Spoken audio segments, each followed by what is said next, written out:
જય શ્રી કૃષ્ણ. હું છું વૈશાલી સોનોઈ. વૈશુસ કિચનમાં તમારું સ્વાગત છે. આજે આપણે બનાવીશું ચણાના લોટની જાડી તીખી સેવ. આપણે બનાવીશું ચણાના લોટની તીખી અને જાડી સેવ. એના માટે આપણે જોઈશે 500 ગ્રામ ચણાનો લોટ, જે ઘરે તૈયાર કર્યો છે દળેલો. આપણે એના માટે કાળા મરી પાવડર 1 ચમચી, અડધી ચમચી હિંગ, લાલ મરચું, મીઠું, હળદર અને 1 ટેબલ સ્પૂન તેલ. આપણે આનો લોટ તૈયાર કરી પહેલાં તેલ ગરમ કરવા મૂકી દઈશું અને લોટ કરવાની તૈયારી કરી લઈશું. મરી પાવડર નાખીશું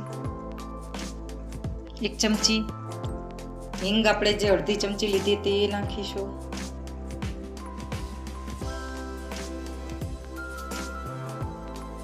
મીઠું તમે તમારા સ્વાદ મુજબ એડ કરી શકો છો.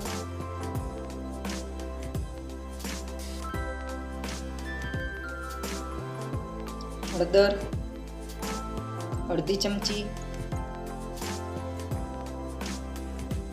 લાલ મરચું 2 ચમચી અને 1 ટેબલ સ્પૂન તેલ. આમાં તમે અજમો પણ એડ કરી શકો છો, તમને જો ભાવે તો. એ પણ સારો લાગે છે. હવે આપણે આના માટેનો લોટ તૈયાર કરીશું. આ બધું સારી રીતે મિક્સ કરી લઈશું.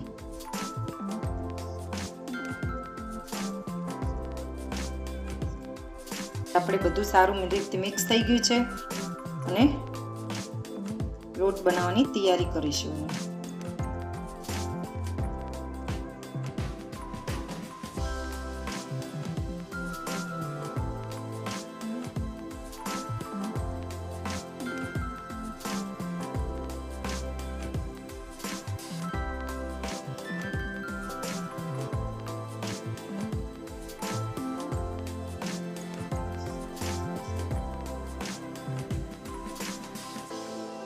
જો આપણો લોટ તૈયાર થઈ ગયો છે, સરસ થઈ ગયો છે.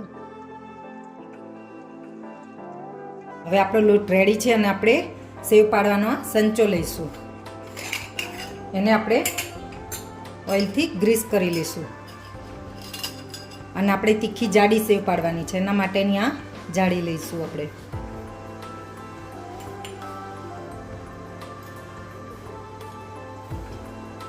હવે આપણે આમાં તેલ લગાવી દીધું છે અને અંદર એની જાળી પર મૂકી દીધી છે.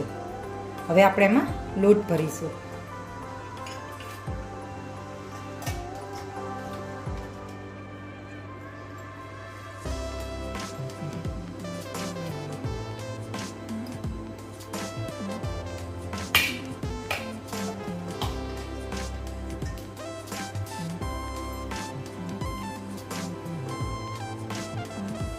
એમાં આ લોટ ભરી દીધો છે. હવે આપણે એને બંધ કરી દઈશું.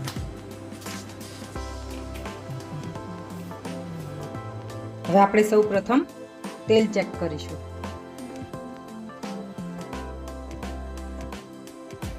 સેવ માટે આપણું તેલ રેડી થઈ ગયું છે.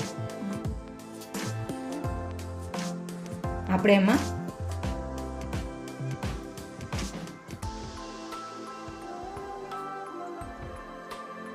હવે એમાં સેવ પાડીશું.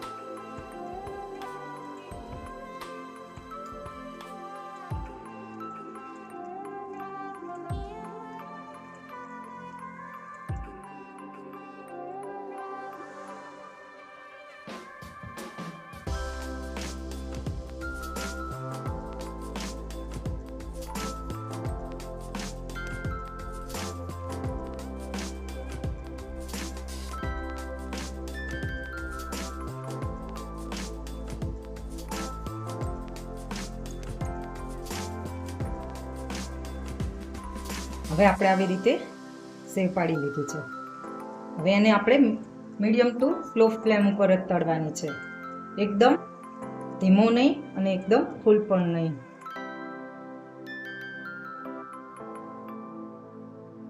આપણે થોડી વાર થવા દઈશું એને.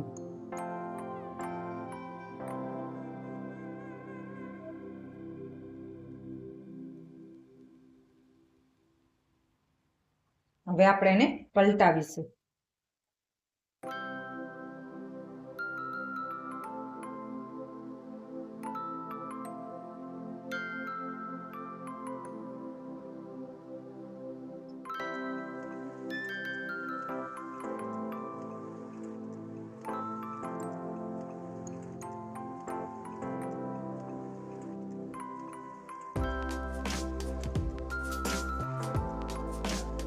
હવે આપણી સેવ તૈયાર થઈ ગઈ છે. આપણે આને એક વાસણમાં લઈ લઈશું.